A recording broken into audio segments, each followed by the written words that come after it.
Hello, my name is Chris Snipes, and you are listening to The Melt.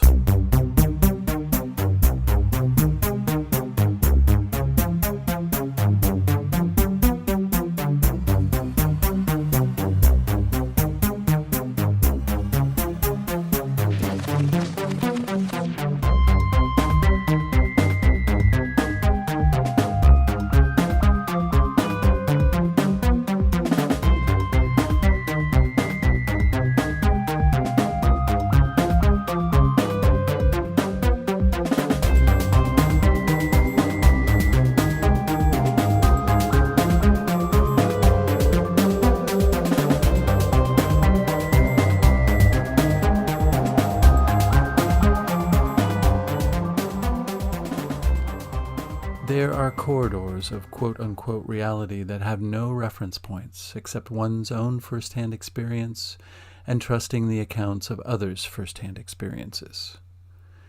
When I came up with the idea for this podcast last summer, I knew that I wanted to emphasize the importance of one's own experiences.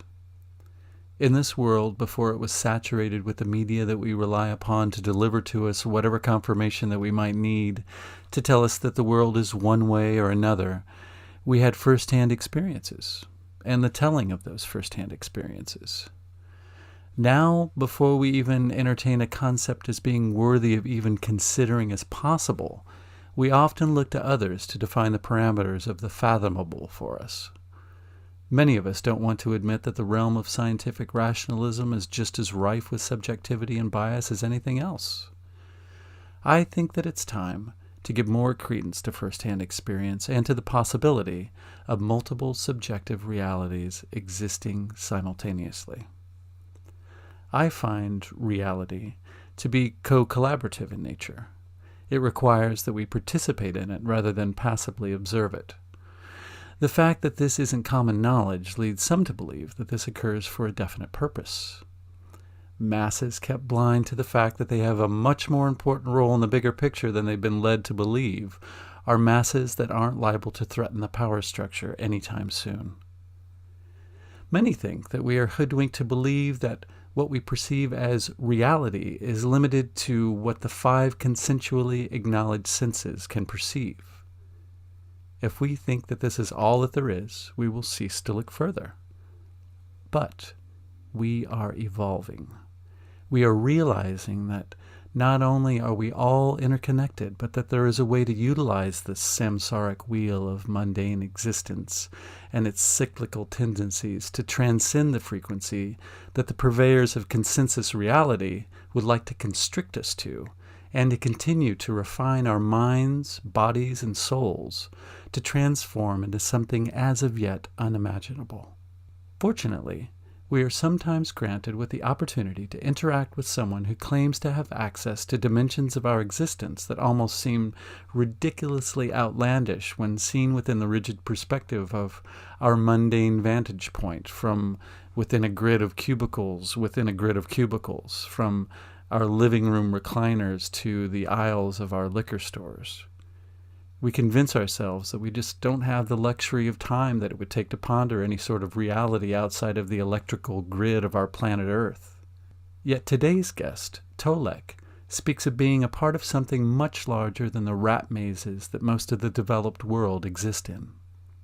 It's a reality that includes time travel, intergalactic councils, alien races, and wars that have been going on for thousands of years that you very well may never have heard of. Tolec claims to be the Earth representative of the Andromeda Council. I start off the interview by asking what the Andromeda Council is and what is its function. Okay. The Andromeda Council is a deep space, intergalactic and interstellar development body, if you will, of star systems and their senior homeworlds. And you can think of it as a deep space UN. That's the best way to think of it, as a really functional deep space UN. There are 12 senior members that have, of course, 12 senior homeworlds and senior star systems. And they're senior because they've simply been around longer as formal members of this this deep space UN. The founding member is the planet Ptola from the Arcturus star system, ninth dimensional beings. Their whole focus and vibratory rate is love, compassion, kindness, more love, more compassion, more kindness. I don't know the exact number. It's hard to put into words exact numbers, but multiple hundreds of thousands or millions of years ago, the Arcturian High Council had 4 star systems in their own, if you will, council. And they brought together 8 other star systems in a junior council, and together it formed what they actually ambassadors and diplomats of this council call in deep space. They call it the Galactic Council. Here on Earth, we call it the Andromeda Council because there are members from the Andromeda galaxy and Andromeda constellation. So you've got 12 senior homeworlds and another, I think, 139 junior members with junior status that just haven't been part of it as long. There are a few planets that are part of this council that are organic, like ours, that still function in this organic 3D vibratory rate. But most of them are 4D, 5D, all the way up through 9D that I'm aware of. And they have 12 biospheres, which are essentially artificially created planets of the size as small as I think it's Mercury, maybe. I haven't talked about this stuff in a while. And the largest one is about the size of Jupiter, that are comprised of and made of energy and matter of a higher vibratory rate. So that means that because they're at the higher vibratory rate, they can be in the same star space as we are without causing any problems. But there are 3 of them that are kind of watching our whole transformation process in and around the sun and the planet Earth. There are 3 of those biospheres. And there are another 9 that are surrounding this solar system that are providing an energetic bubble, a protective force field, if you will, around this whole solar system as it goes through its changes. So there's some, as you would imagine, some pretty amazing technology and some pretty interesting beings.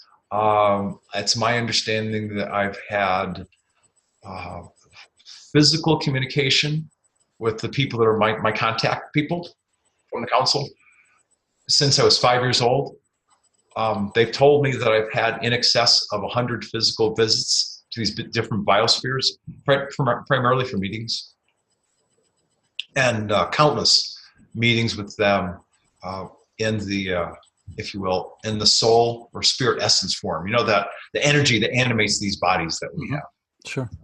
Most people call it an out-of-body experience, but it's been a pretty amazing ride. I became first aware of them and my connection to them when I traveled back in time in 1993 with the guy who I now know is the commander of the primary Andromeda Council Biosphere.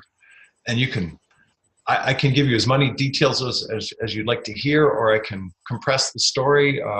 I've told it so many times that I know, and I hate to ask you again, but like I said, but if we could walk people through it, you don't feel the need to compress it. I'd love to hear it.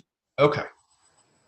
You know, as we were talking about earlier, when you have buddies you've known for a long time, think of that kind of scenario. I was, after having moved from New England to Tucson in the winter of 1991, I had done some work there. I was still in the healthcare software industry at that time. And a couple years later, in the late summer of 93, so it's late August of 93, so I'm in my early 30s, I was sleeping in my condo up against the Catalina Mountains, about 14 miles directly north of the city of Tucson. Still pretty much out in the country today. Now there's, of course, years later, and there's a lot of building that's gone on up there, but it's still up in the country and it's quiet. And so I'm deep asleep, and it's like about 20 or 4 in the morning, something like that. And it's kind of like getting a phone call, except that it was it wasn't coming through my ears. It was inside my mind. And I hear this voice, so I clearly recognize it, sort of like an old college buddy. No, he's not, but I recognize him that way. He's like, "Hey, listen, you got to get up." I'm like, "What? Do you know what time it is?" He's like, "Yeah, I know what time it is. I woke you up. You're sleeping. I need you to get dressed, get in your car, and head down I-10, Interstate 10, and take the exit before the San Javier Mission." I'm like, "At 4 in the morning?" "Yes, at 4 in the morning." He said, "Because," he's like, I need you to come with me. There's something important that I need for you to see, and I need you to join me." So I'm like, "All right, fine." You can ask questions. Go ahead. Yeah. Was this the first thing like that had happened to you? I mean, did it catch you off guard? Yeah, it's my first conscious memory of my first conscious experience. Now, because he said they'd been communicating with me since age 5. And I haven't talked about this too much, so I'll just mention this because it's relevant. If you talk to my mom at all, she'd tell you, "Oh yeah, he was a sick little boy, and when we brought him home, I had to nurse him back to health." I always thought that was like dear mom, mothering speak. Apparently it isn't. I've asked the guys about this situation, and they said, yes, the body that you have was very ill and sickly, and the soul that was in that body didn't have the spiritual robustness to keep your body animated. So you had a near-death experience at 1.5 years. Wow. I don't remember it because I was only 1.5 years, Sure. Just a little kid. But yeah. So apparently there's a newer, stronger soul essence of a more durable and robust nature that would be able to do the job and handle everything that I've thrown at it in this lifetime. So I guess that's a marker. There are quite a few people who've had contact, who've become awakened, who have the kind of things we're going to talk about, the interest in these topics, that have had near-death experiences. Excuse me, most of them tend to be later in life. There's a car accident, or they fall, and they're in a lake, or they're in a pool, or somebody pulls them out and they're brought back to life. Me, it was sort of like at night, and I was sleeping. One slipped out, and the other one slipped in. Wow. But so to get back to the 1993 story, so I did as he asked. I had a 4-door car, leather loaded business vehicle. I sold it when I got to Tucson, and I bought an old beat up 1984 light blue Ford Bronco, 4-wheel drive. Like, I'm in the Southwest, the desert, I can go out in this thing. I hardly ever went out in the desert in the vehicle. Usually mostly when I walked. I took walks at night and late afternoon after work. So I hopped in this old beat up Bronco, and I drove down the interstate, and I pulled off onto the dirt road that he described to me. I drove about 1/4 to 1/3 of a mile into the desert, and I came through this little dip, this little decline, which was a wash area. Whenever it rains too much out here, they have things that are called washes. So you have no water, and then rain, and whoosh, all of a sudden there's a river. So it happened to be dry. It's late August. I drive through. I come up through the other side, very slight incline, and my eyes get really wide open, and I see this silver craft that's somewhere between like 35, 40 feet in diameter. And even today, my reaction surprises me, because I was like, wow, cool. And I hop out, the engine's running, the door's wide open, I'm waving at him like, hey, long time no see, great to see you again. And he's a bit impatient at this point, because he's like, come on, it's like, it's 20 after 5, it's going to get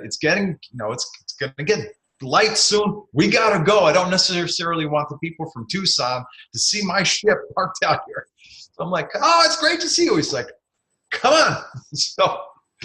So I finally shut the door and I walk over to him and he gives me a hug. Now this guy's, he looks like a tall, good-looking Native American guy. He's got dark hair that's pulled back. He's about 7'4".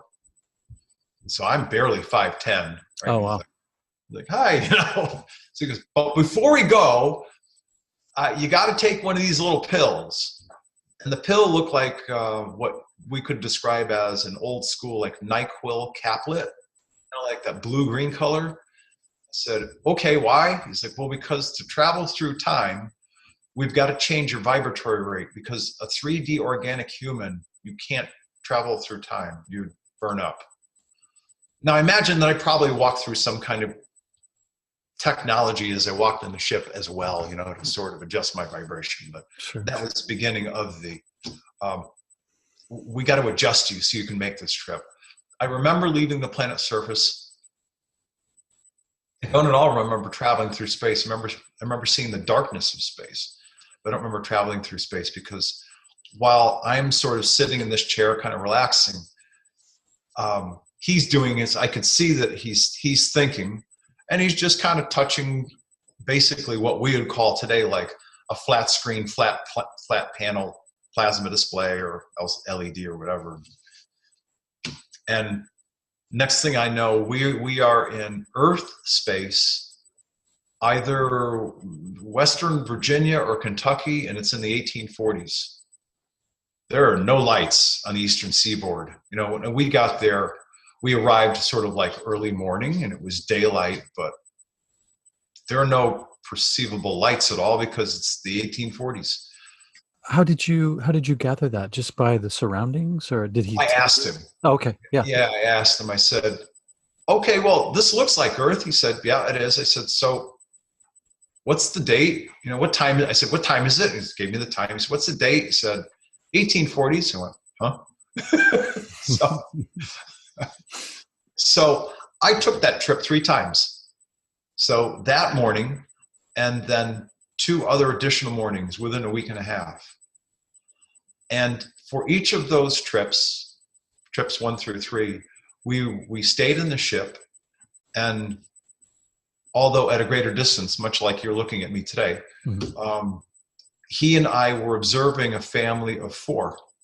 A young dad who was like 33 or 34 years old, maybe 35 at the oldest, a mom who was somewhere between 26 and 28, a son that was 9 or 10, and a daughter that was 3, 4 at the oldest. And on the 3rd trip, the daughter perished in a barn fire because of smoke inhalation. Oh, wow. Yeah. And I was not a parent when I saw that situation, and I've not yet been a parent in this lifetime, but it profoundly affected me to watch the tragedy of not only learning that this young girl had passed, but the grief on the face of the father. Mm-hmm. I mean, of course, the mother was beyond tears, but the grief on the face of the dad was palpable. And I thought, how, even today, when I think about that moment and any other times when you lose somebody important to you in life. We lost Dad about 10, actually it'll be 10 years ago this month. But I could not imagine the grief of that young man losing this beautiful little girl, the sort of the jewel of his eye, his child. And I looked at this gentleman, who I now know is the commander of the Andromeda Council biospheres. I said, out of all of the events in this first major contact that you wanted to have with me, why this one? I mean, I know it's profound, but it's also profoundly sad. He said, you know us, we know you. You are originally from our planetary system in the Pleiades, and you're one of us. We know you very well, and we we can trust you. We can trust your reactions. And there are going to be some events in the near future of your planet that will radically change the composition and the numbers of the people on your planet. There are going to be a number of Earth changes. And in order for us to better help your people on planet Earth, we've got to do a better job of understanding the breadth of your emotion. And, you know, and I've always kind of used this model, but let's say the emotional breadth and scope of Earth humans is 0 to 50. We experience all of it like a sine wave. Up, down, up, down, up, down, and the full breadth of it, 0 to 50. With them, their emotional and spiritual development is so advanced that their breadth of experience is more like 22 or 25 to like 35 or 40. And the ripples are a lot smaller. They're not these big sine waves. They're just smaller ripples. And so they don't feel as deeply or dramatically as we do. One of the reasons that they don't is that they've been higher dimensional humans for so long, they don't remember what organic death, the experience of organic death is like. And for example, for him, now some of them have taken organic human form. He's never reduced his vibratory rate. He's continuing to move up. Matter of fact, when I met him, he was upper level 4D. Now he's like 5.2 or 5.3, fifth dimensional. He said, because we don't experience death, emotionally, we don't go through loss and tragedy and grief. And he said, it's obviously disturbing you. It's disturbing this young man. A lot of cultures think of this simply as a passing. You take off a suit. I'm going to use some of my descriptions. A suit, a raincoat, a jacket. You simply put another one on. Not for you here on planet Earth. It's highly disturbing for you guys. I'm like, yeah, it is. There were 3 topics intertwined with that whole conversation, but the upshot of it was those experiences were because there are some times coming that will bring dramatic change to this planet. And they and other advanced races want to be as ready as possible in order to be able to help us. And so that's what that experience was all about. That's not the only time that I have a memory of being with some people other than Earth humans. There's another experience. There were like 3 in a row in the early to mid 90s where I said, this is not normal. I'm a kid, trying to make it in life. My career was going pretty good, but it changed everything in life. I was like, hard left. Hey, you're going this way now. And there's another experience which is pretty profound, which I'll tell you about. It's my understanding that, and matter of fact, they still exist. If you look at Arizona and if you look at Tucson as an example, Tucson as a metropolitan area is pretty much shaped like a vertical rectangle. That's the shape of the Tucson area. And it also has mountain ranges on all 4 corners: northwest, northeast, southwest, southeast. Based on what they've told me, there are 4 benevolent ET bases at each one of the 4 corners. They've been there for years. I was, again, what I thought was a deep sleep. It's hard to determine what it was, but I remember waking up from what I thought was a deep sleep 1 year later in September of '94, in almost a state of shock. And sort of, if you're sick and you have a fever and there's kind of like a cold sweat, I was healthy. And I woke up disturbed, kind of anxious and in a cold sweat, which is rare for me. There's not much that shakes my world. I'm pretty solid. And all I can tell you is what I remember leading up to that point. I was in a ship. I was in one of the Andromeda Council local ships being given a tour that had come from one of the local bases locally in the Tucson area at that time. And I don't know, 14 or 15 people of different races were being given a tour on this ship as it was traversing the greater Tucson area. We were going from west to east, heading toward the Reddington Pass area. And the gentleman who was giving the tour would be considered an XO, an executive officer, kind of Star Trek's version of number one. And a very white-knuckled, flushed-faced young ensign came running up to him, and he started to have this whispering conversation in his ear, and I could hear part of it. And he basically said, "Sir, we've got real problems. We're going to go down. We're going down." And the XO said, "That's not possible. This ship was retrofitted recently and upgraded. There should be nothing wrong that this ship can't handle." He said, "No," he said, "you don't understand. What we've learned, there's a problem down in engineering. I'm not a scientist, so I'll explain this as best I can. They had some kind of gyro in the lower area of the ship, which would spin and keep everything stable. And that gyro had gone out of whack. And they would have had to get out of Earth space, go to a space dock, park it. They would have to get to it to repair it, and that wasn't going to happen. So the ship started to pan like right and left and then kick forward, and it started to head down at a fast rate of speed.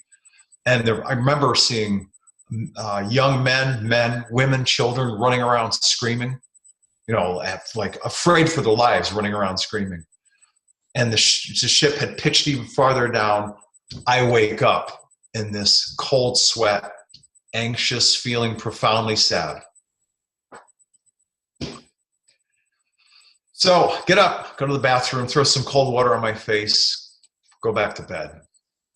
Wake up around 7:30 or so. I remember the experience. Shower, shave, put on suit, coat, and tie, go to work. About 4:30 that day, I said, all right, the bulk of my work is done. I had spent some time visiting with some people. I didn't know why, but I found this information interesting. I decided in the first year that I would attend some local mutual UFO network meetings. They're called MUFON. And Tucson had a pretty big chapter at that time. It was they used to get between like 50 and 65 people every month. Wow. They'd have a new speaker in. Ted Lohman, Jim Nichols, and Peggy Kane produced a local television show called UFO AZ Talks. We got 55 to 65 people to show up for that thing once a month on a Friday night. So I met a lot of people. And one of the people I met was Roger Scherer. He was the assistant state section director for Pima County for MUFON at the time. I befriended Roger, and I called him at like 4:30-ish p.m. and said, "Hey, Raj, you got a free moment?" He's like, "Yeah, sure." So I told him the same story verbatim that I just told you and everybody else. And he said, "Are you sure?" I said, "Yeah, of course I'm sure." And then he said, "How many people have you repeated this story to?"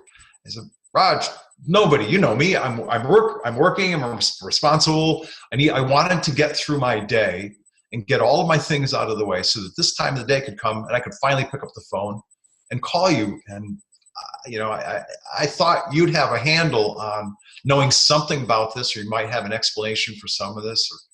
He said, "Are you sitting down?" I'm like, "Yeah, I'm in my office. I'm in my chair." He said, "I got a phone call." And I guess he got one, if not two phone calls from people that were MUFON field investigators. They had called him early, like 3:30-ish in the morning, and told him about like a small convoy movement, which they described as a crash retrieval team of vehicles, because a ship had crashed in the Reddington Pass area. There were 127 beings on board, and there were 125 lives lost. Wow. That explains, I was like, what? So that explains my sense of profound, loss and anxiety and the cold sweat.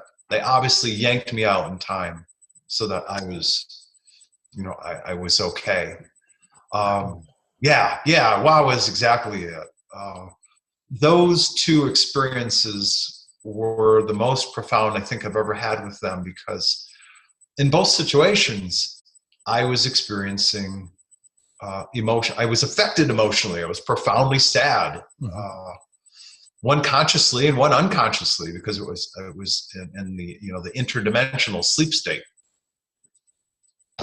which was really my soul essence that was out of the body on board the ship having the experience, and before the crash they yanked me back out from the end.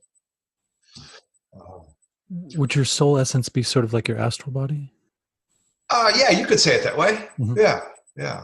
It's I call it the either the soul essence or the spirit essence that when we are young organic human children in a female a woman's womb, sometime before we're born, whether it's 1 month or 2 months or 3 weeks or 3 months, our spirit essence, that slice of our soul, enters her and enters us as babies, and we're born.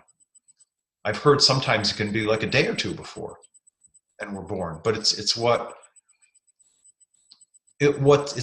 makes you, Chris, uniquely you as the person you are today, and likely other lifetimes. There's certain elements of you that will never change from lifetime to lifetime.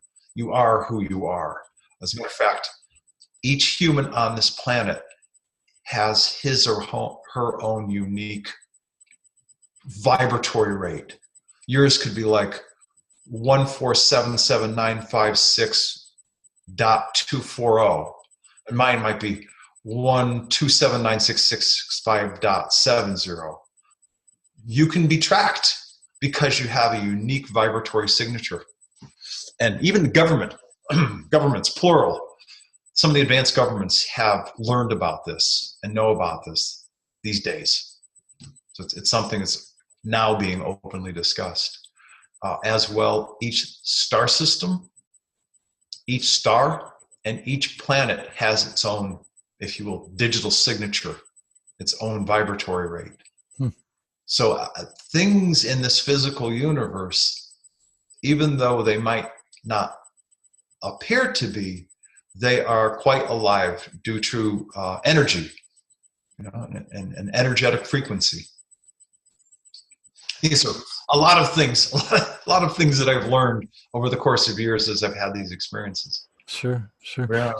So is part of the function of the Andromeda Council to sort of help to usher us through this ascension, to get us to a higher place, or is that? Yeah, absolutely. Yeah, absolutely. As a matter of fact, there have already been selected 4 member planets. I haven't talked about this in a while. Ventra, Nicote, Tolec, and retrieval. One of the races is really pasty white. So first of all, they're all tall. I think the tallest race gets upward of 7'6", 7'8". The shortest one is probably 6'2", 6'3", roughly. They're each race has its own coloring. As an example, one race is sort of that ubiquitous universal color of cream. You take coffee and put a bunch of cream in it, and they're out of the 3 planets, they're the only planet of those 3 where actually 3 races colonized this particular planet, and they all intermarried. So you've actually got a planet somewhat like Earth, of interracial people. And that's one of the reasons why they are coming. And there are 3 other planets where you've got this really pasty white people. Another group, they look like the fictional Vulcans from Star Trek, except that instead they're like a light green color, and they've got the bobbed ears. So, wow. Yeah. Interesting. Another group of people, I think they're like a lavender or purple color. So there will be 3 Andromeda Council non-voting member diplomats. Ambassador Tanka, who's the actual ambassador from my home planet to planet Earth.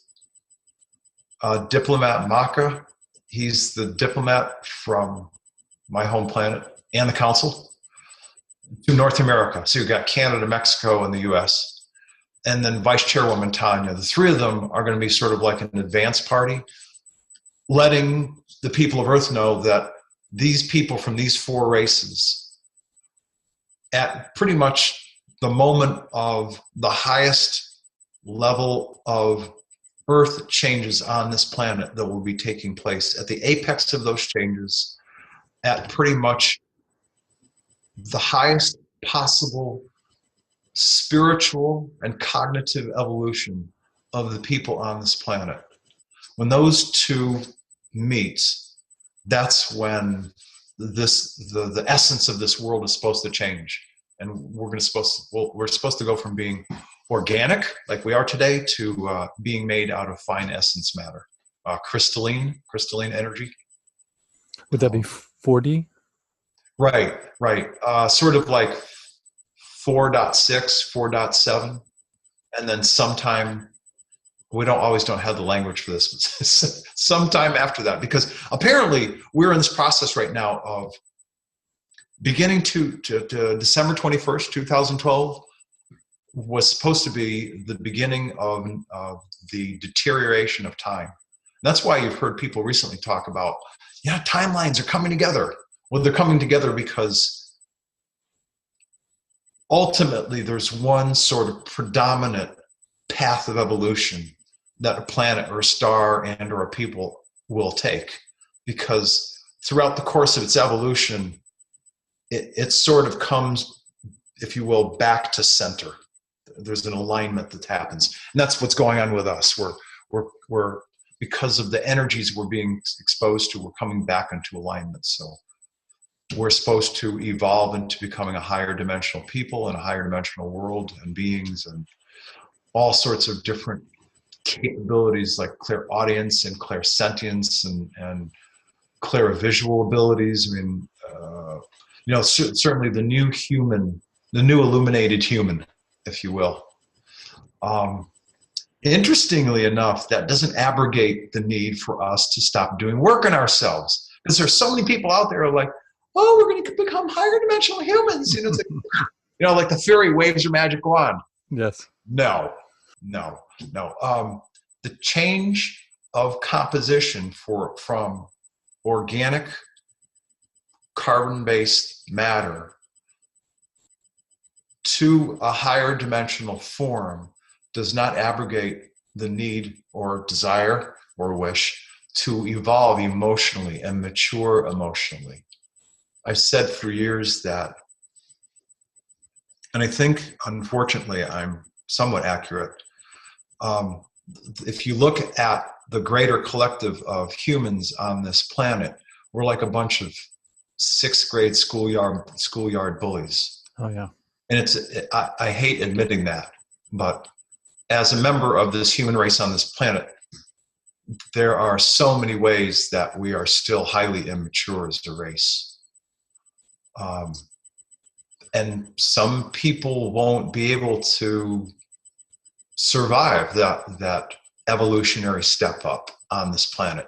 And they'll simply go and they will incarnate on other organic 3D worlds so that they can continue their education in grammar school. As a way to speak.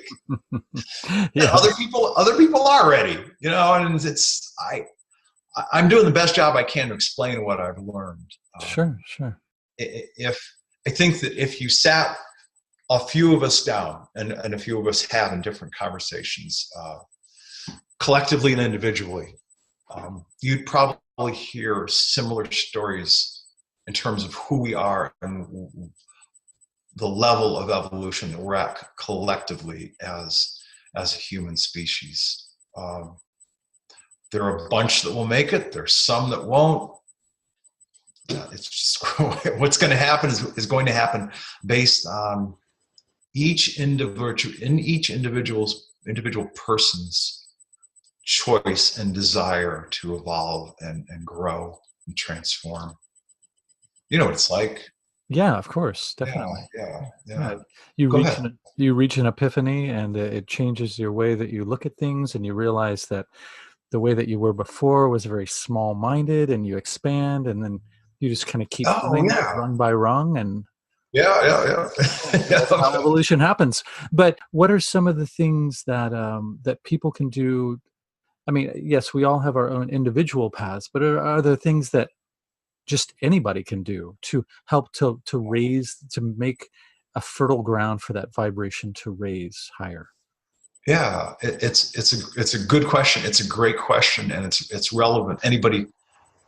Anytime anyone asks this question, and I have always said, the easiest thing that you can do. Now, I know it's a challenge for people that are, living in the heart of Atlanta or the heart of Baltimore or the heart of New York City or Boston. But having said that, even those cities have some suburban areas with parks. And the bottom line is, whoever you are, wherever you live, I've always believed and found it even true for myself that the more time I spend out in nature, the more I can quiet my mind. And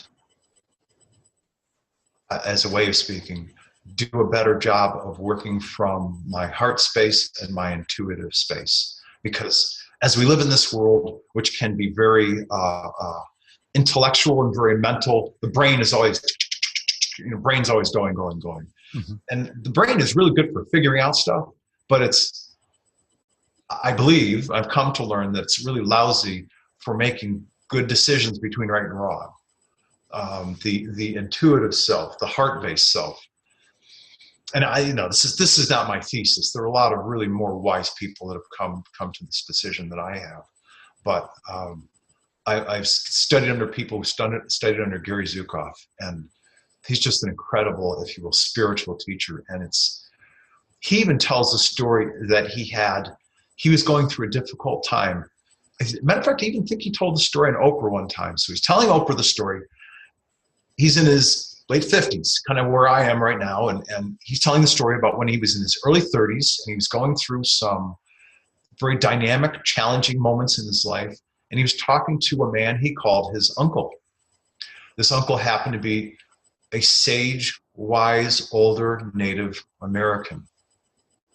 And so this Native gentleman listens to Gary's story of woes, and he waited for him to finish. And I love this story because it's so simple and it's so profound in its result. He looked at me and said, "My son, the longest journey you will take is from here." And then he brings his finger down to his heart and he says, "To here." And that was I heard that story in my it was my late 30s, and I was like, wow, that's where I need to go. I need to go back to that to become a better person. Yeah, and it seems like that's I mean, even like Buddhism, the Eastern philosophy talks about that too, kind of quieting your mind and letting other things come to the surface. Yes. Yeah. And you're right. And when we do quiet our minds, it's a lot easier to not only discern the difference between right choices and wrong choices, good choices and bad choices for each one of us, but it's also a lot easier to allow things that maybe we had been, our minds had been working on, the answers just kind of bubble up. Hmm. And when they bubble up to the surface, you don't have to ask the question again. You know the answer. Yeah, yeah, Yeah, exactly. it's been a profound way to grow for me. Um, and I'm just one guy having a unique set of experiences, but it's introduced me to a world of people like you and Mark Kimmel and Greg Carlwood of Higher Side Chats. Uh, uh, um, let's see, Alexis Brooks from Higher Journeys, Dr. Marie Batchelor from down in Australia. I mean, it's just been an just incredible experience, because there I'm in my mid-30s and my life goes, you're not doing that anymore. Yeah, that's great. It's cool Yeah, that we have this sort of technology and way of communicating and connecting and drawing more people into this sort of, yeah, yeah, yeah. flurry of ideas and expansion and growth, and it's fantastic. And as I mentioned, I was visiting with some friends yesterday, friends I hadn't seen in years, and we had a variety of conversations. And Steve on my far left, he was like, "Wow, this is fantastic." Now, Steve had been in Phoenix, in the greater Phoenix area years ago. He went to the Thunderbird School of Business. He got his grad degree. So he spent a year and a half here, but he doesn't live here. Hmm. He spends his time split with his wife between Delaware and North Carolina. And he's like, "Do you guys always have conversations like this?" And Don and I looked at him, he said, "This is standard fare. We talk about this stuff all the time out here." And he was like, "Wow, that's cool." Because, the East Coast is not that way. The East Coast is about money, power, education, stability, money, power, education, stability, over and over and over again. Oh yeah, and politics and money and power. Yeah, yeah, for sure. Do you think that's on purpose? I mean, do you think different areas sort of, It's the vibration. hmm, hmm, Yeah, it's the vibration. The South has if you will, a softer, a more gentle vibration, hmm, um, and it's more about, if you will, of course, this is not taking into account the problem of slavery that we had in this country, but just in general, when you go, at least in the Northern Hemisphere, when you go farther south toward the equator, people tend to be more exuberant, more open-hearted, more lively. And you talk to the people in Europe who know the people closer to the Mediterranean as compared to the people who live in Germany or Russia. They go, "Oh yeah, there are differences," But it's that kind of thing. Here in the U.S., we have great geographical and cultural diversity, even in one country. hmm. And if you go from Maine and New Hampshire and Massachusetts all the way to the tip of Florida, great diversity. The one thing that they found is consistent is that no matter which part of the country you live in, the people in the cities talk faster, move faster, and think faster. Oh, And yeah. the farther out you go from the city, things slow down. Hmm. And I wonder if that has to do with the amount of stimulus that you're surrounded Probably. by. Yeah, yeah. And Yeah. just that you have to, interact with and Yeah. Yeah. collaborate with. And so, okay, so Yeah. what is your position on the council? Are you like the Earth representative of the Andromeda Council, or one of many? Yeah. I know. I'm one of a few. There's an organization. So you have this parenthetical deep space intergalactic UN. It's got the senior members, and the junior members take responsibility because the junior members don't have ambassadors or head diplomats. The senior members do, but the junior members don't. Mhm. So the junior members take responsibility for subcommittees and sub-councils. And there's a council that's already been established up on the primary Andromeda Council biosphere. It's called the Joint Earth Council.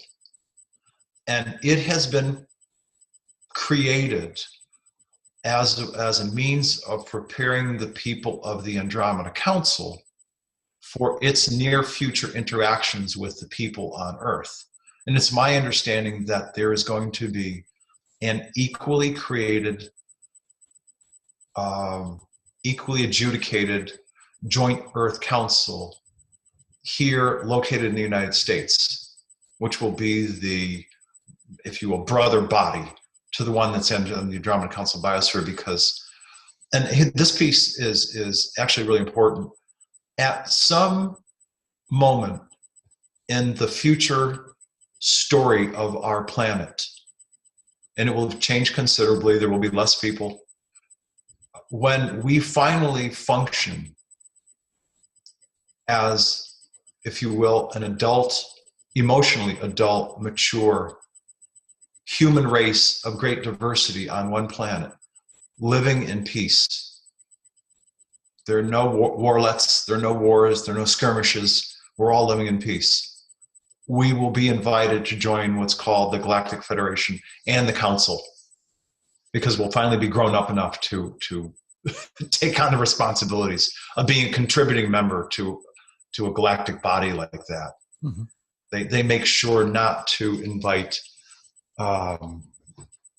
races that are still immature and haven't grown up. And right now we're a mess. We're learning and growing, but we're still a mess because we're still fighting over oil and gold and precious metals and natural gas and land, silly.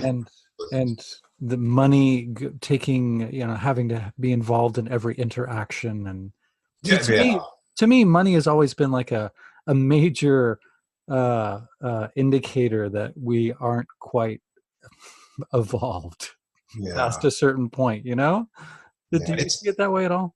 Yeah, as a matter of fact, it's my understanding that at some point, and this is where actually, it may not seem like it, but this concept of digital currency, whether you call it Bitcoin or any other one, mm-hmm. is actually the beginning of the migration from a world economy and way of living based on the generation of capital, and therefore the need to supply capital for everything, to a system which is essentially, I help you, you help me. I've got peaches, you need them. Mm-hmm. You have wheat, I need wheat. Or she needs rice, we'll give them some rice. Eventually, it will be just a system of sharing, barter, trade across the whole planet. But it's going to take some time for us to get there. But that's ultimately, that's where we're going. Because it's my understanding that all of the, whether it's junior or senior status, all of the 139, but it's 150 some odd plus members of the council, none of them use money. Between the technology they have and the resources they have, they just either create it or they trade for it. It's makes sense. Yeah, and it's not to say that there aren't other councils out there. There are. I think what makes this one unique is that, and I finally figured this one out, and it's only within the past couple of years, this council is sort of like the grandmother council to all of the mother councils. So you have the High Procyon Council, its own diplomats. The High Sirius A Council, its own diplomats. The High Betelgeuse Council, its own diplomats. The senior members of the Andromeda Council is the mother council of all of those high councils. So you've got the top ambassador from each one of those high councils that serve on this council, which is, it speaks loudly to the kind of responsibility that these people carry in making sure that the safety and the well-being and the food and the culture and the education and the music and all of those things can proliferate in a safe environment across all the council's affiliated worlds. It's pretty amazing. I was at a concert once on an Andromeda Council biosphere, and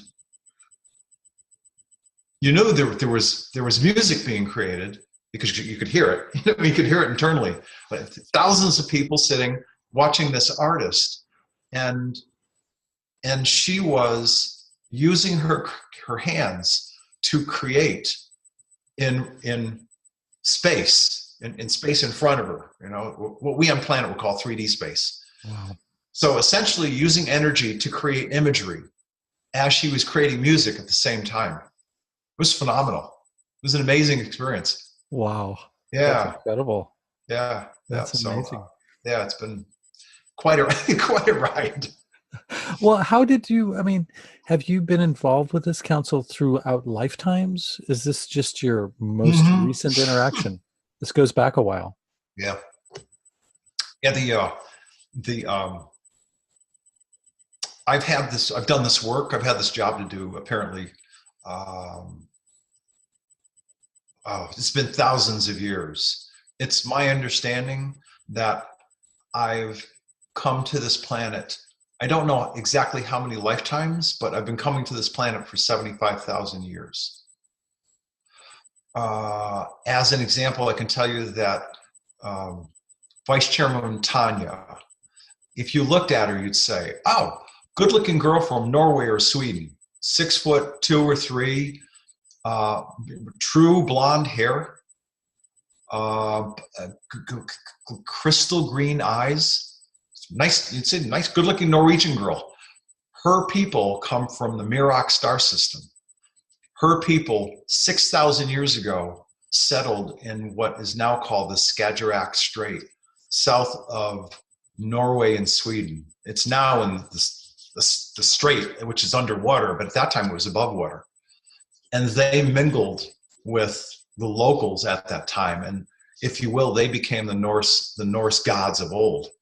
And if you go back, anybody does any research, these people just sort of appeared. Who are these tall, blonde-haired gods? They weren't gods. They were just highly evolved humans that were quite tall. Because at that time, the natives in that area were like 4'6", 4'8", barely 5 feet tall. These people show up, they're like 6'7", 6'8", 7'2". Blonde, broad-shouldered, long line. Wow. And they had to do a considerable job hiding all their technology. So they knew they were different, but they didn't know that the locals didn't know they had all this technology. The people that you would consider to be the Native Americans west of the Rocky Mountains, they all came from my home planet called Dakota in the Tegeta star system. The same place that this guy who's the commander of the biosphere is from. About 50,000 years ago. That name in and of itself sounds Native American. Yeah. They're the Genesis race for the Dakota, Lakota, Nakota, Comanche, Apache, Cherokee. The list goes on and on. They actually, they first emigrated to a base kind of like what people would call Lemuria in the South Pacific. And with all the earth changes that happened down there, they migrated up the Asian coast, across Alaska, down into Canada, and then down into what we call the US, about 50,000 years ago. I was having this conversation with somebody of Lakota heritage, and he said, how do you know this? He's like, only our medicine men are supposed to know. He said, you're right. Our people got here about 50,000 years ago from the Pleiades. I'm like, okay. So they're going to go toe-to-toe with them. I'm like, good. All right. Thanks for the confirmation. Yeah, exactly. Like, cool. Yeah, so there is a connection with a lot of indigenous peoples and intergalactics, isn't there? I can't attest for anybody east of the Rockies, but the people west of the Rockies, they definitely came from the planet Dakota. And if you look at natives from what we today call Virginia or Rhode Island or Massachusetts or Maine, they look a lot different from the natives in the West, which actually look a lot different from the Inuit, up around the North Pole. As an example, for some reason, the Hopi don't talk or look anything like the Navajo at all. Nothing. So there's all sorts of interesting things have happened. There's a mythical story about people called the Anasazi, which essentially is, if they translate it, it's the ancient ones who were enemies of the Navajo, basically. And they disappeared. There's like the whole race, the Anasazi. There's evidence of their pueblos and things, but gone, all of them. Crazy. Like the Mayans? I mean, the Mayans could have disappeared too. Like the Mayans, yeah. Some of the Lakota and others talk about people from the underworld that look like ant people. Tall, skinny, spindly arms and legs, not unlike what people would describe as today's tall grays. So there's all sorts of mythology within a number of Native American stories and lore that talk about interaction with beings. As a matter of fact, I've got a book that I've chosen to read, written by a gentleman, I think by the last name of Ortiz, first name Eduardo, and one other guy. They've been writing Native American books for a while, and it's a compilation. It's about three inches thick. It's a compilation of Native American stories, what we call the U.S. and Canada, of the different people, and they all have creation stories that all sound different, but almost every one of them talk about their ancestors from the stars quite openly. Yeah, very, very openly. It's the Hopi, the Zuni, they all talk about their star ancestors. They had star charts. They're like, oh yeah, look, see, this is where they come from. They were talking about lights in the sky.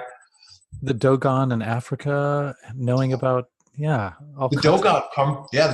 Dogon come from, the people we look at today and say, oh, you're African. Even an African American, you could say, oh, you're African. Well, yeah, on this planet, but that's not where they're from. They're from the Sirius star system. And you say that's one of the things that makes our planet very unique. Like almost like unique. That's a better way of putting it. Very unique. There's people from all different places here. I don't know whether you heard this or not, but I was having a conversation with Wendell Stevens, who I'm fortunate to count as a friend for many years. And we were having a similar conversation on a Saturday morning in Tucson. And I said, Wendell, I don't get it. Why? Because Wendell had written a book. Wendell had written, I believe the number is in excess of 26 hardcover books and others. Wow. Regarding in excess of 125 races that he was aware of that had been visiting planet Earth. This is back in the mid-90s when he and I were talking. Wow. And I said, what is it with this planet? The first thing he said was, I'm not so sure that human beings, were ever supposed to habitate this planet long term, because this planet originally was supposed to be simply a repository of a great diversity of life. So it's like, we're on planet Z somewhere, and we go, hey, we've just lost these 3 species. Let's go to Earth. They have some. It's a repository of, and Wendell continued to say, he's like, hey, just consider the great numbers of insects, and then the diversity within the insect kingdom, and then fish and the diversity in the fish kingdom, including the stuff we haven't even discovered yet, animals, now humans. Been thousands of races of life, if you will, life forms, and certainly many races of humans that have inhabited this planet. Alex Collier says that we have at least 22 unique, if you will, humanoid races on this planet that we come from royalty, because we come from the best across the cosmos. I know that there's probably at minimum 6 or 7, as you look out and you see the difference between, the Norwegians and the Swedes, and down the other end of the scale, the Africans, and then the Chinese or Japanese. great, great differences in all of those people. How they live, how they act, how they function, how they approach life. So yeah, a planet of great diversity. B, we got a lot of water. We've got a lot of water. We have a lot of minerals. The bad guys, they've been coming here for years to take gold. And they don't take gold because it's valuable because it's gold. They take gold because they use it to power their ships, and it can be chemically, if you will, transformed to create atmospheres for small planetoids. They can create like an energetic atmospheric bubble around a planet as it travels through space. Gold is the product they've used to create that. That's its real value.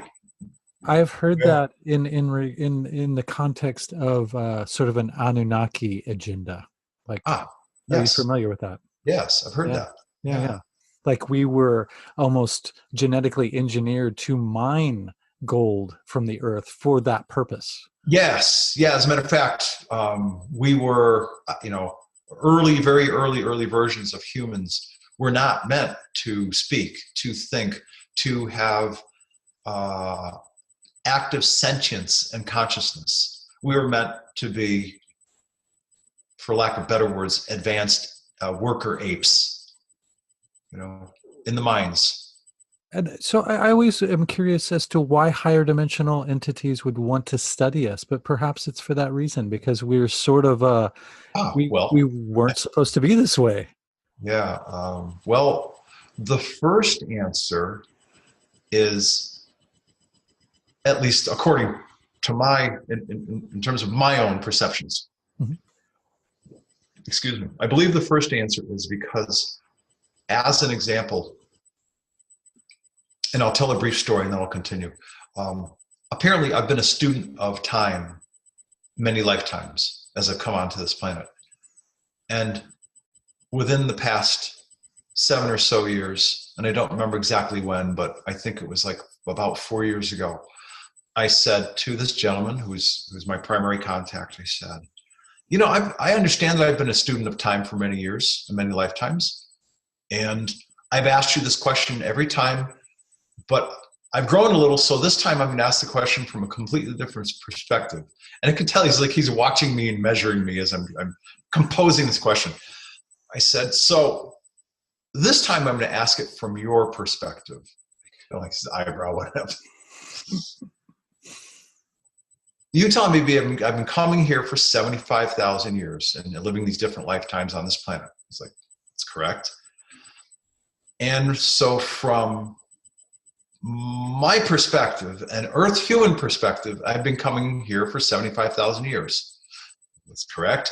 I said, now, I would like for you to tell me, using the English language, using Earth English language, from your perspective, since you know me, and I come from the planet Dakota, and I've been shuttling back and forth doing this mission for a whole bunch of lifetimes and on the biospheres, and et cetera, et cetera. He's like, yeah. From your perspective, roughly, using this rough language we have called the English language, how long does it feel like to you guys that I've been gone? And he said, you would call it like a 1.5-year business trip. I went, what? Right, that's exactly what I went, what? Wow. 75,000 years as we would compute organic time. Because we have the sun, the planet. Most people think it's the sun that creates the planet creates the gravity. Gravity creates time. When you leave this planet and go into space, actually time slows down and just stops. Yeah. Stops in deep space. There is no time. You just exist. So I'm like, 1.5-year business trip I've been gone? He goes, yeah, that's kind of you asked for a comparison. That's, using your terminology, that's how long we think of you as being gone. They're like, you can take a little while longer. I'm like, oh, no, I'm done. No.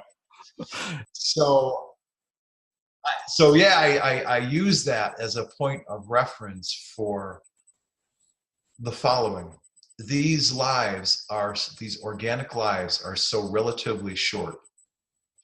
And, let's say you and I live to maybe be 75 or 80 or 85. In the grand span of the universe, of the cosmos, it's like that. Oh, yeah. Literally a finger snap fast. And so consequently, I'm of the understanding there's all sorts of beings floating around in spiritual form or in other places that want their ticket punched to come here for 35 years, 40 years, 12 years, 80 years, whatever it is, because they can learn a whole bunch in a real short period of time. Yeah, definitely. Sort of the country way of saying it. But yeah, they can learn a lot in a very short time span.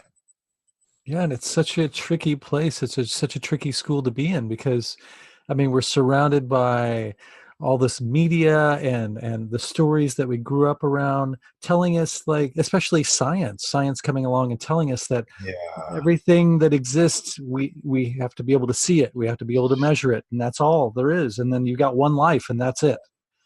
Yeah. It's such an illusion. It feels like such a trick. Right. Or if you listen to I'm not suggesting that you do, but you listen to the churches, the Western Christian churches, there's heaven, there's down here, and there's hell, and there's purgatory. And as I mentioned before when we were talking, the Catholic Church, higher up people in the Catholic Church just made an announcement in this year of 2018. They officially said, hell doesn't really exist. We created it as a means to, and they backed into the words of, to control people. We needed a way to provide a sense of differentiation between where you've come from and how you should ethically live. I'm paraphrasing, but they created the concept of hell. That's amazing. To admit that is amazing. Like, it's surreal. I mean, that's a huge departure.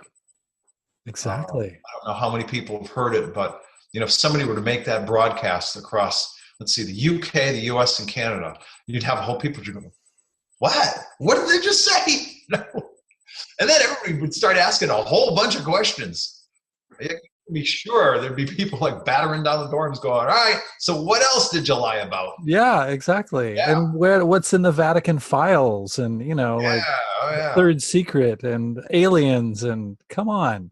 I'm sure there's so much stuff in the Vatican that would just be mind-blowing. I'd love to rifle through that for a couple of years. Yeah.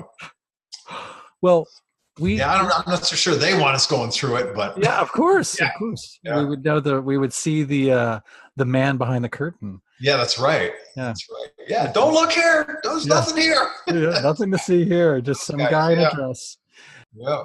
Is there something higher up than the Andromeda Council? Do they take their cues from someplace else?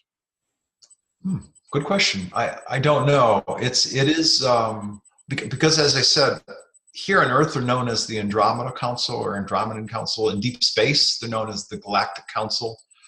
I can tell you that when Corey Good refers to the sphere being alliance, sphere, biosphere, I can tell you that 50% of the spheres that he's talking about are comprised of Galactic Council biospheres that have been in and around Earth space and protecting this star system for a while now. So that's the big blue spheres that he's talking about. Yeah, spheres, biospheres, and people live inside them instead of on the outside. I've got a diagram sometime that I'll show you. There are multiple floors that are separated by miles. They have lakes, streams, parks, mountains, if you will, small seas. I mean, imagine people, instead of living on, but living inside a planet that's at minimum the size of Mercury, and I think the biggest one, like I said, is the size of Jupiter. So they're huge. There are on the Andromeda Council biosphere, the primary one, they have to make vibratory adjustments for people and beings that are 60, 70, 80, 90, so that they can somehow communicate and collaborate with all of the others. Sure. It's daunting to have them all do that. I would imagine, yeah. Yeah. That would be quite a bit of choreography to make Yeah. all of that work. Yeah. While we're at that, maybe you could describe maybe what some of the differences are between the different 4D, 5D, 6D. Yeah. I can tell you that with 4D, we don't need an organic body to travel. We can travel energetically anywhere across this planet.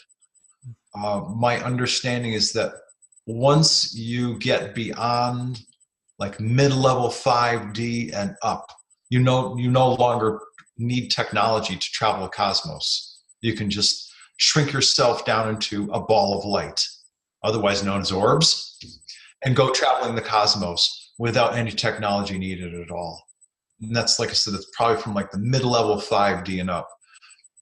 Most life from that level and higher is energy, it's consciousness, it's light. The higher you go, the faster it vibrates. It becomes almost plasma. It's intelligent. And of course, the higher you go, also you get to that state of being closer to source and closer to pure love, or what we can best describe as pure love. Mm-hmm. You mentioned crystalline beings too. Crystalline. Yeah, the nature of 4D life is that instead of us, so you and I sit here, we're seeing each other through this technology, and I have skin that's on this bone structure and muscle and sinew and tendons and blood and vessels and capillaries and all this stuff, right? That's not the case. At the end of 3D, the 3D vibratory rate, which is organic, sort of like from fourth grade on up, everything is either crystalline based or plasma based. And crystal, to use different words, is energy, it's light. So the composition of, we could look at each other and see our physical forms, and you could see your face and my face, but we would look more translucent, and we wouldn't have bones and muscle and blood and sinew and tissue. It would be all composed of light. So think of crystalline as energy or light based. And you've interacted with these beings too. Yeah, well, and I've interacted in that form myself. Oh, wow. Yeah, it's pretty amazing to. I only have a glimpse of this, but the closest that we come as human beings is when, if you will, a man and a woman join together and make love. That's the closest approximation that we can have to sharing ourselves with another being. In the higher dimensions, as an example, instead of my right hand holding my left hand, we can do that in the higher dimensions, but our hands infuse each other because we're made out of light and energy. We can actually blend each other's energy. And so if you think of the beauty of organic physical love, you can quantify that times 10 to who knows whatever power, because it's more powerful because it's light and energy in its purest form, which is way cool. Yeah, it's like, people use this analogy. It's like that scene from the movie Cocoon, where Steve Gutenberg's in the pool, and she comes over to him in her energetic form, and he's like, wow. It doesn't even approximate to what he really felt. Sure. Yeah, but that's a really good example of how different it is. I can tell by the smile on your face that you've had firsthand experience. Yeah, it's pretty amazing. Well, it really is. Sounds fantastic. Yeah, and that's just scraping the surface. There's all sorts of differences. People living in the higher dimensions to a great degree are not that much different than us. They feel, they love, they evolve, they grow. Here's a good one. A higher dimensional child is not created in the same way we create an organic child. A man and a woman, or two people who simply love each other, two higher dimensional people who love each other, would simply face each other, one across from the other, looking into each other's eyes with love and intention, and intend to create a child. They would raise their hands up, like I'm doing now, together, and sort of create this sort of, cupping with their hands. And so you have person on the left, person on the right, raising their hands up, cupped. And with intention, they would intend to bring forth a new life form. And by the time they are done bringing their hands down, they would come down to about just sort of like below their waist. And you would see what would look like a 6-month-old human child in form, size, and shape. Wow. Boy or girl, whatever they wanted to create. Mm-hmm.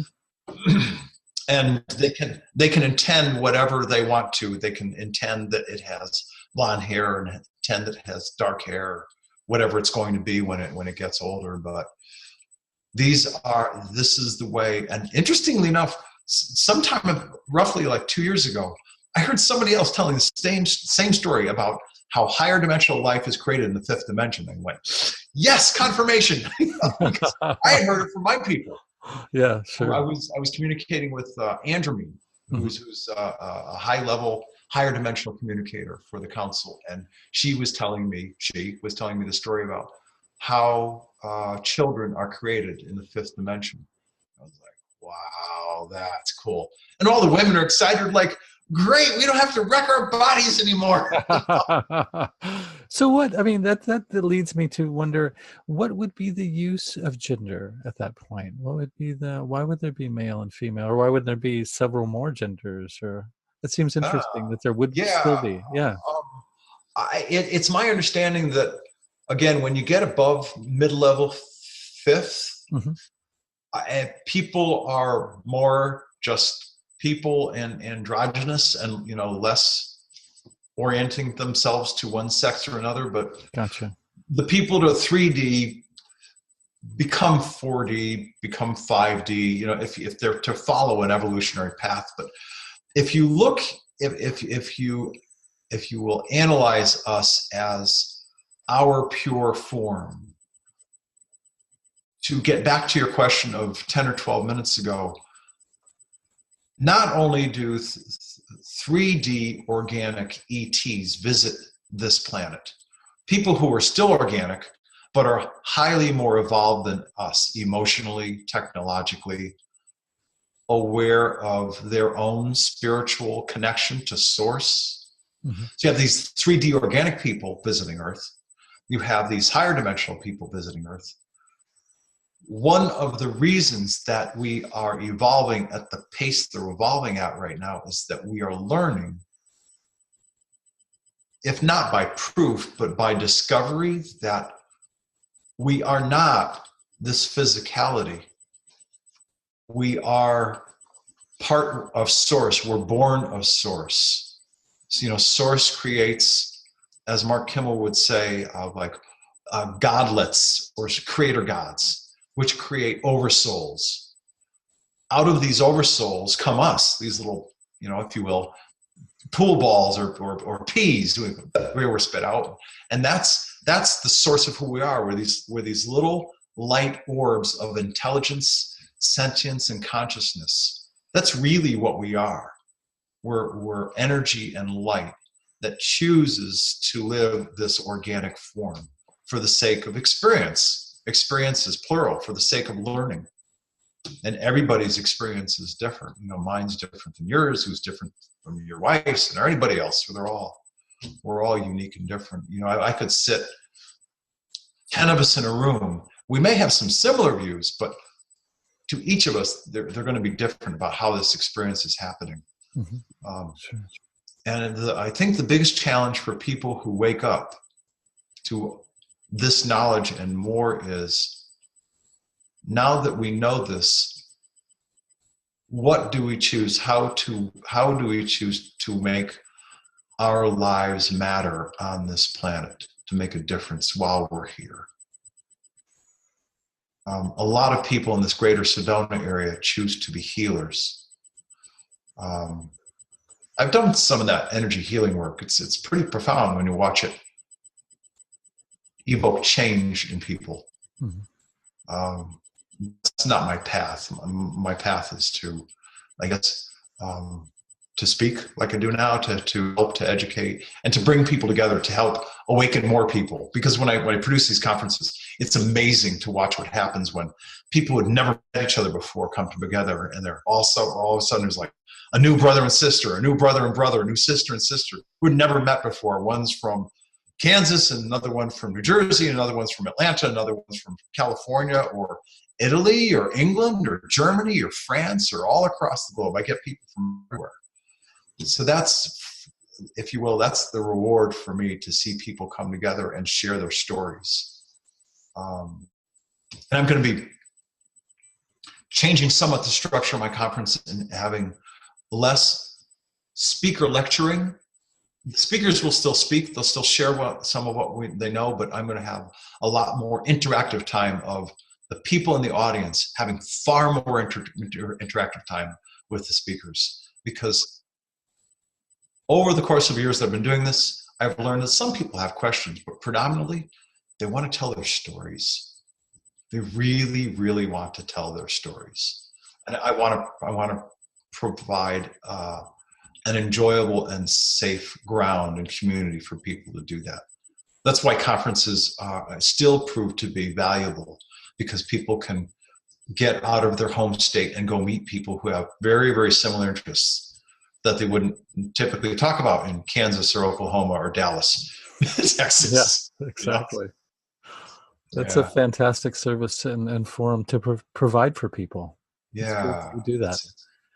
I've been doing it for the past 4 years now, and it's really, really rewarding.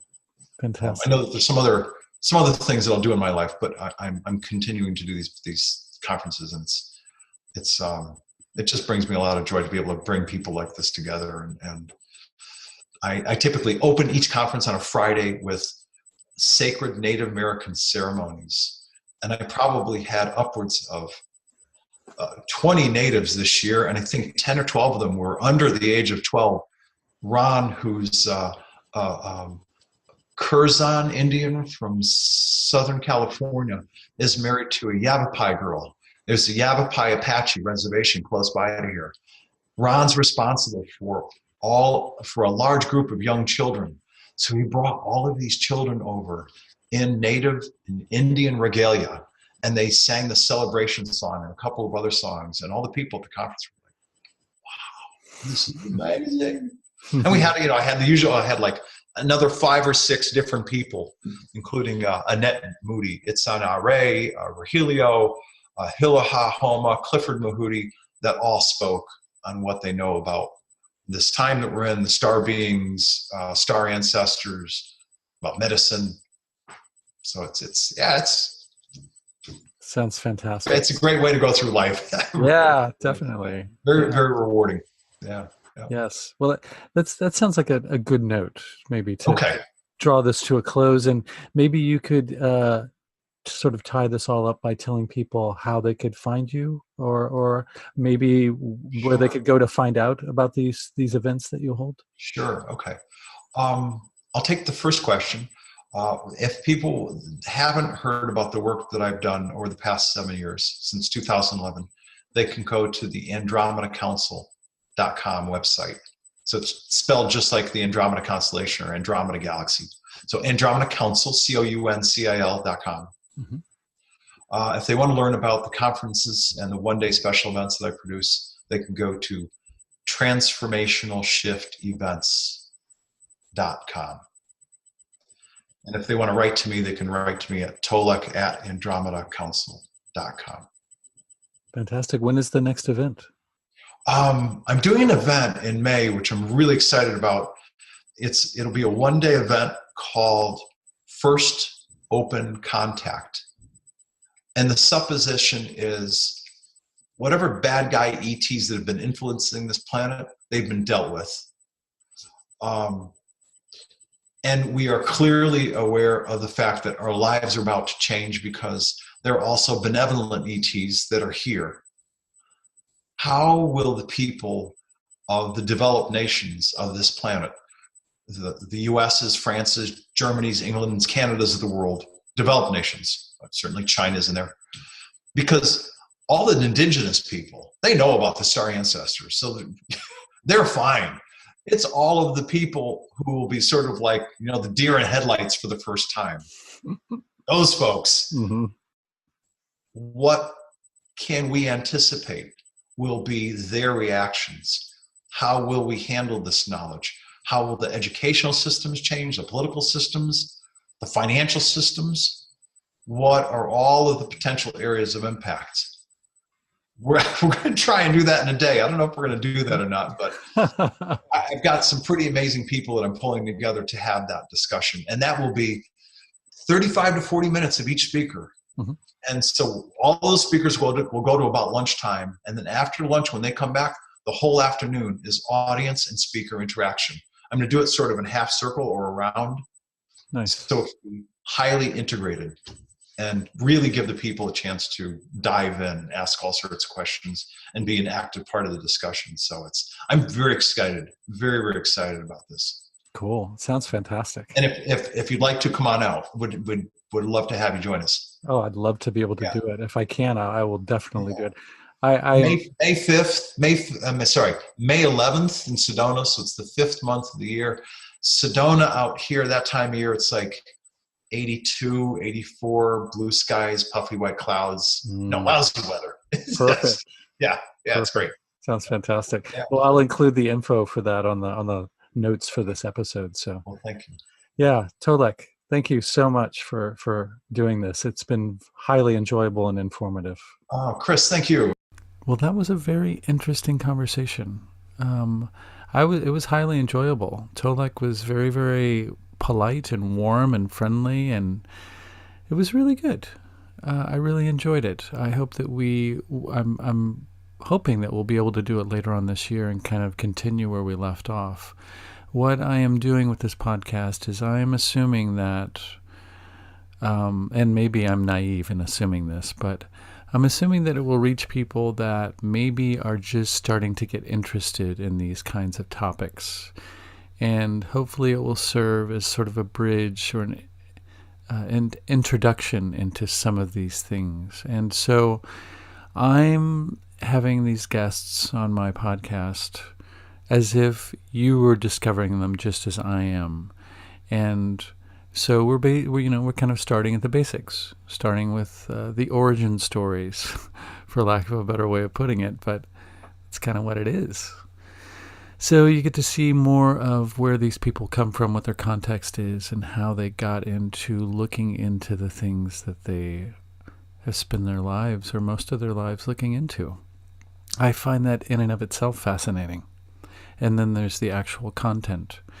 And Tolec's content is just mind-blowing because, as I stated in the introduction, there's not really any reference points for any of us when we're hearing this stuff. So, you may be apt to fall to either extreme. You have a gut reaction that it's a bunch of bullshit, or you have a gut reaction that as otherworldly, no pun intended, as it sounds, that there's actually some truth to what he is saying, if not, not complete truth. So, yeah, it's very provocative to talk about things without reference points. And you, in these cases, you just I shouldn't say you're either or. I don't want to mean to boil everything down to a dualism by any means, but some people are apt to be open-minded and will give anybody a sit down and a listen. And there are people that once you go outside of certain boundaries, spoken or unspoken, it's nonsense, or it's not even worth, pondering. Either because it's already been debunked, or it's not even something that science should spend a good deal of funds and time pursuing because, what does it have to do with the price of milk? So that makes it so easy for huge, vast areas of existence to go unheeded because it's not put on our radar by the people that we look to put things on our radar. That's why we have to look to ourselves and give ourselves more credit for our experiences. Just some thoughts to throw out there. Anyway, we'll be talking more to Tolec probably before the year is out, and I look very much forward to that. Okay, if you like this podcast and you can see where I'm trying to go with it, and you like what I'm doing, and you would like to support it, I have a Patreon page, which you can visit at www.patreon.com/themeltpodcast. And you can go there, and there is really what I have for exclusive incentives there at this point is some video versions of some of the interviews that I'm doing for the podcast. And I believe at least one or two that are on there now are podcasts that haven't come out yet. So there's that. I'll be working more on those incentives as time goes on, and I'm open to suggestions for sure. But yeah, that's where you can go to support it. You can always spread the word through your various avenues of social media. And if you have any suggestions or guest ideas or feedback at all, you can email me at themeltpodcast@gmail.com. Thank you so much for listening. I very much appreciate it. Until next time.